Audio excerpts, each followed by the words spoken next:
Buckle up, Central Texas. It's that time of year again. The Lone Star Gridiron Network is proud to present the Central Texas Huddle with your host, Mike Mahurin, at the mic. This is the time when the lights shine brighter, the crowds roar louder, and every game feels like a battle. Whether it's for a district title, a state championship, or simply to claim bragging rights for another year against the rival school across town. From Cisco to Madisonville, Three Rivers to Brady, and all teams from 6A Giants all the way down to 1A, our Central Texas teams are gearing up to give it their all on the field for their fans. Just imagine the thrill of that first touchdown, the excitement of a game-winning play, and the camaraderie that brings our communities together. This isn't just a high school football podcast. This is the continuing story of Friday Night Lights in Texas. And whether you're cheering from the stands or tuning in from home, this season promises unforgettable moments and heart-pounding action. So, grab your jerseys, paint your faces, and get ready to support your favorite Central Texas high school football teams. Let's make the 2024 Central Texas High School Football Season 1 for the history books. Stay tuned each week for the new report, because we're going to bring you all the highlights, interviews, and behind-the-scenes stories right here. Get ready, Central Texas. High school football is back, and it's going to be bigger and better than ever. So huddle up, and let's go!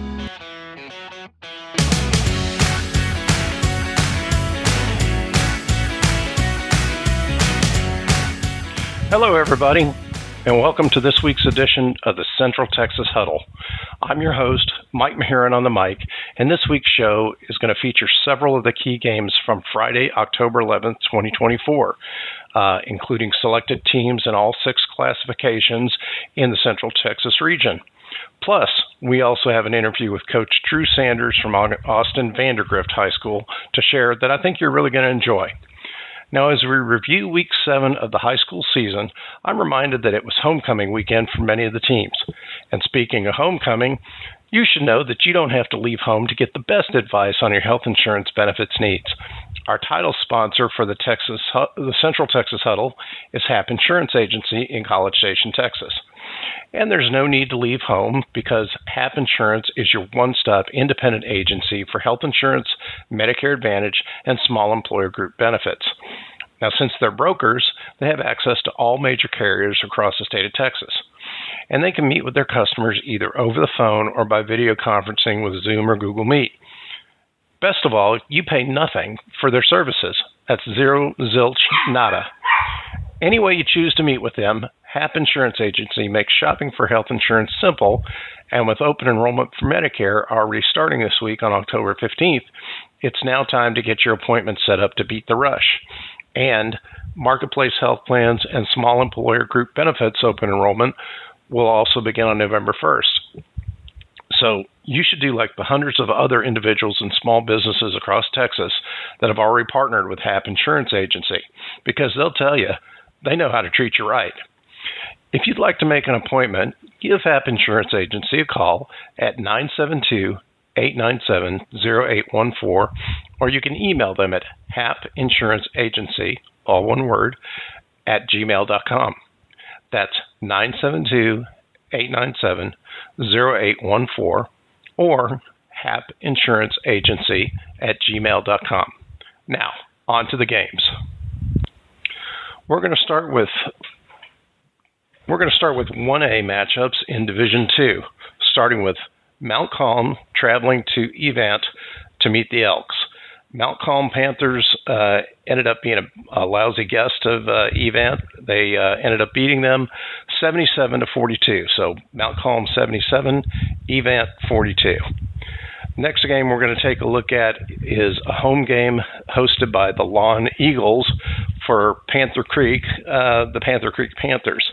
And unfortunately, it looks like Panther Creek either had their bye week on the wrong calendar, or they just didn't have enough to field a team, because they ended up forfeiting to the Lawn Eagles.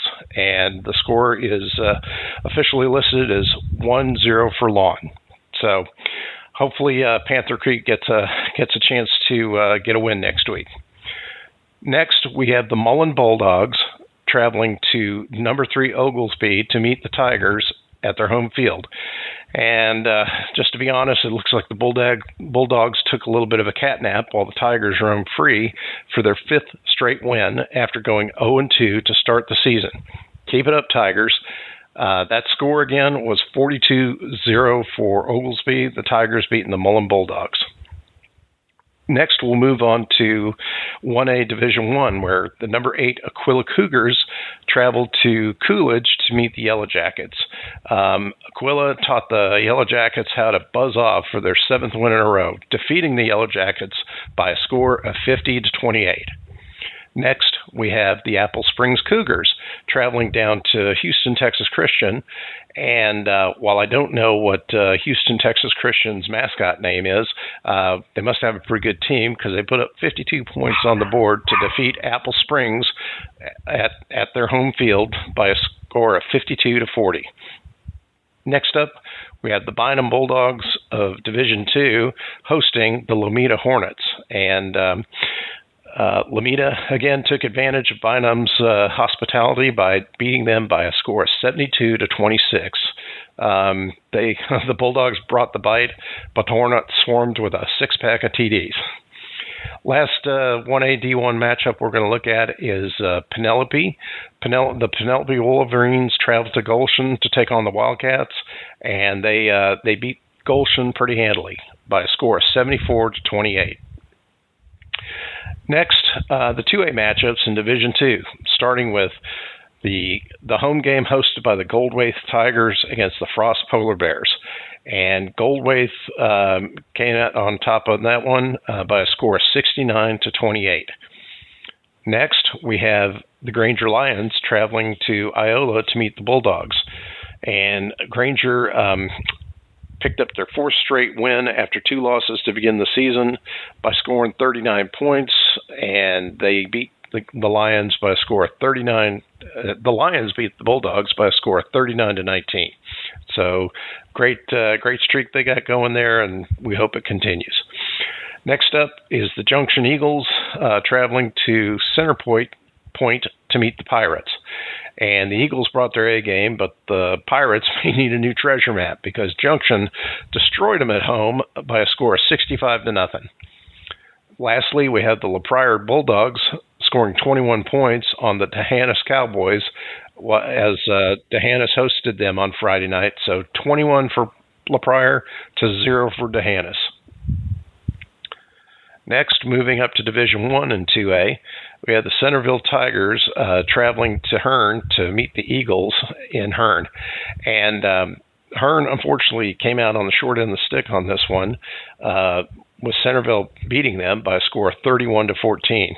However, if you've ever been to Hearn, be sure to stop in at the Dixie Cafe and get their double cheeseburger or their monstrous sized chicken fried steak, and you'll be a winner in Hearn.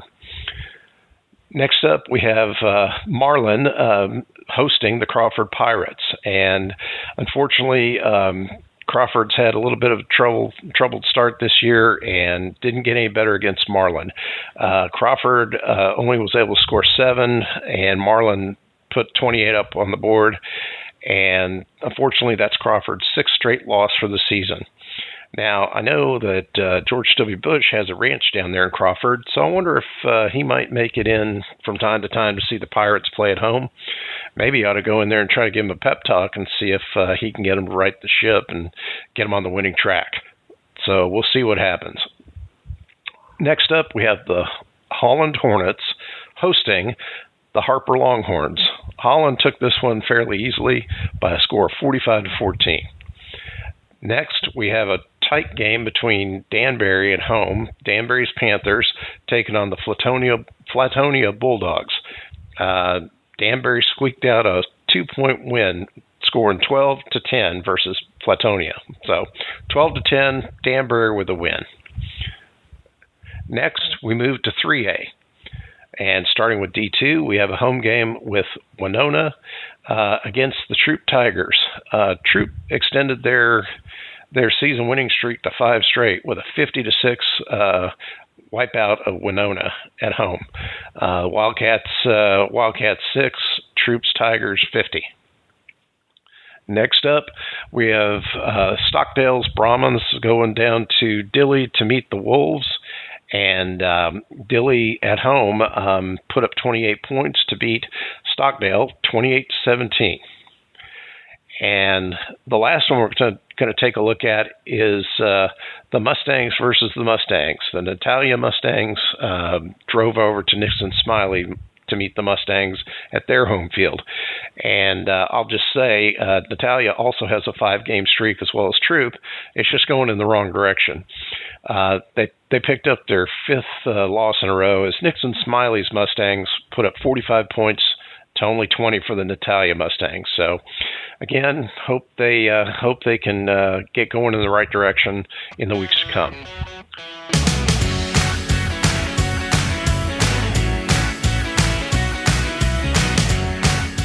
Are you ready to take your game to the next level? Whether you're an athlete, coach, or just someone striving for more success in life, the Winner's Workshop is your secret weapon. Yes, this award-winning course has transformed thousands of lives, teaching the game-changing principles of sports psychology that Fortune 500 companies, coaches, and top performers all use to win. The Winner's Workshop, subtitled How Sports Psychology Can Make You a Champion, is now available on CoachTube for a fraction of the original $499 price. The Winner's Workshop will help you master focus, mindset, and breakthroughs to make you a champion. Click on the link in the show notes or head over to LoneStarGridiron.com and click on the ad today to unlock your full potential.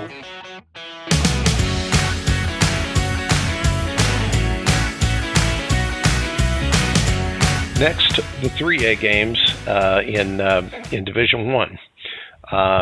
We have the first one is Fairfield scoring 50 at home against Tig, the Lions, and beating them by a score of 50-43. Not only was that Fairfield's 4th straight win, but have a little personal connection to both those teams, as my father-in-law played for Fairfield in the late 1960s, while my mother-in-law was in the TIG marching band. So either one of them was going to be a winner in my book this week.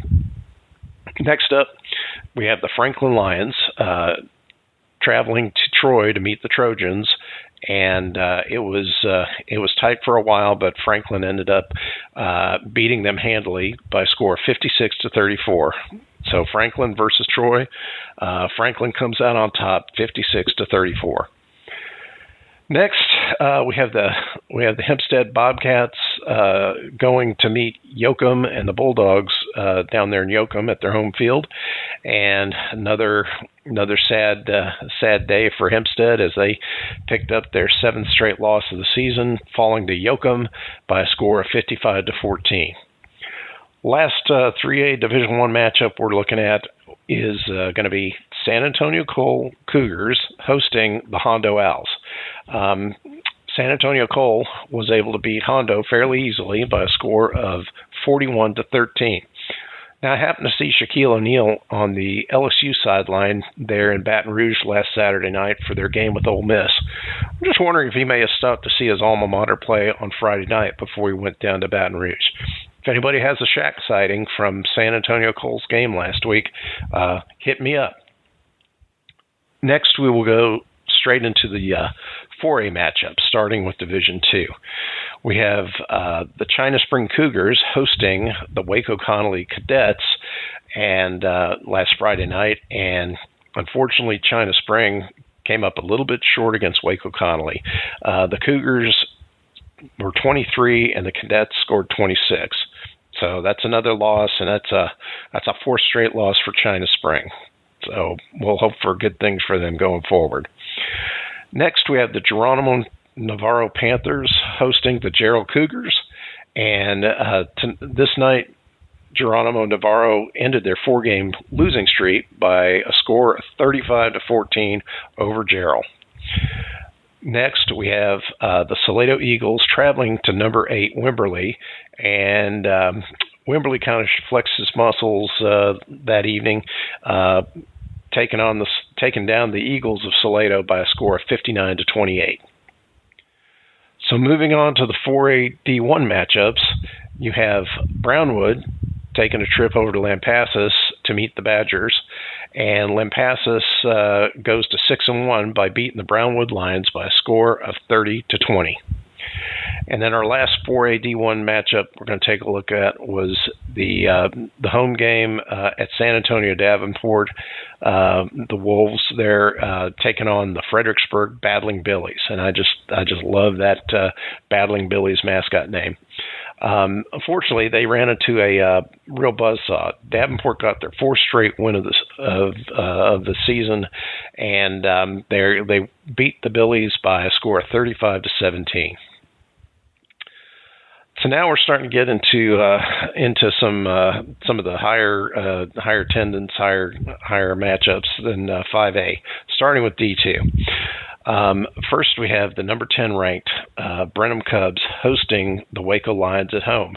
Now, I used to watch The Lion King by Disney with both of my boys when they were real little, and I can just say Simba the Cub would never have treated his dad, Mufasa, King of the Jungle, like what happened here. The Cubs at Brenham roared back after their first loss of the season against Gilmer with a shutout of the Waco Lions. So that was Brenham 55, Waco 0. Next up, we have a San Antonio 5A D2 battle between the Burbank Bulldogs going to the San Antonio Highlands to meet the Owls.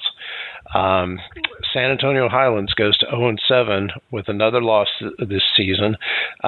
They only scored 7, and Burbank beat them by a score of 45-7. Last in 5A D2, we're looking at Alamo Heights versus the Victoria West Warriors. And number 3, Alamo Heights, had a pretty easy time with Victoria West, doubling them up by a score of 56-28. But I'll say this: I was really looking forward to see Michael Terry III perform in that game, and I gotta say, even though he got some numbers, he did score 2 rushing touchdowns, and he threw for another touchdown on a fake punt. But overall, his body language said he didn't look like he wanted to be there.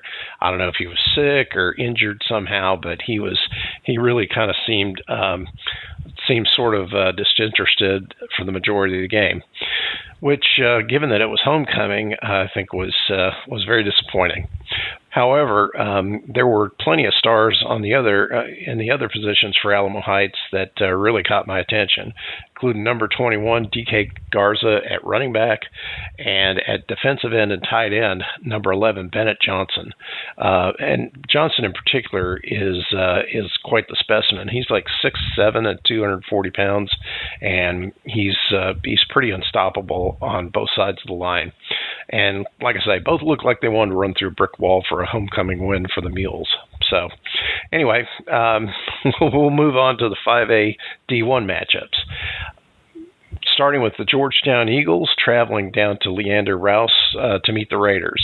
And Georgetown handled them pretty easily by a score of 42-14.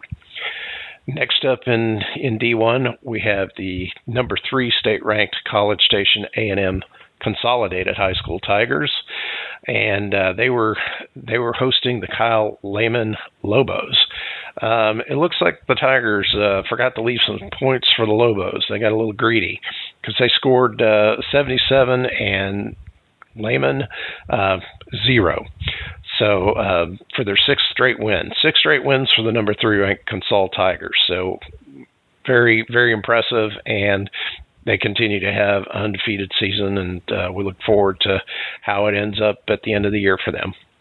Last 5A matchup in D1 has the Bernie champion Chargers going down to New Braunfels to meet the Unicorns, and New Braunfels hosted them for this game and ended up winning by a score of 49-34, and turns out that's Bernie champion's third straight loss in a row.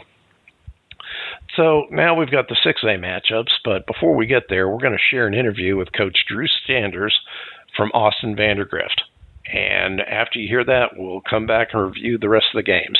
So that team had won 3 straight games coming into this, and your team mopped the floor with them. What does that say about your team's progress this year? You know, we had so many new starters at the beginning of the year, so I'm so pleased with our progress as a team. You know, we replaced our entire offensive line, brand new quarterback, several new receivers, and then 8 new starters on defense. And so it just took us some time to figure out who's what spot. We're a coaching staff, very experienced coaching staff, but sometimes it takes time to figure that out. And so I think we've got people in the right spots on the team.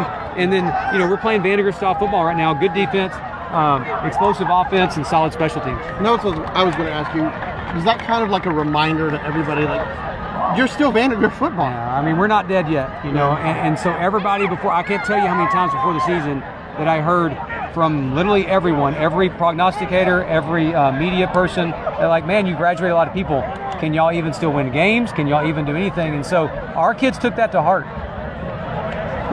Was there anything, was there any special focus this week or anything particular? No, our theme this week was win, which stands for what's important now, which means the only game that matters is this game. And I thought, you can tell by the performance, I thought they did a great job of taking ownership of that theme and working really hard to come out and play each play like it has its own life of its own. And that's what you saw tonight.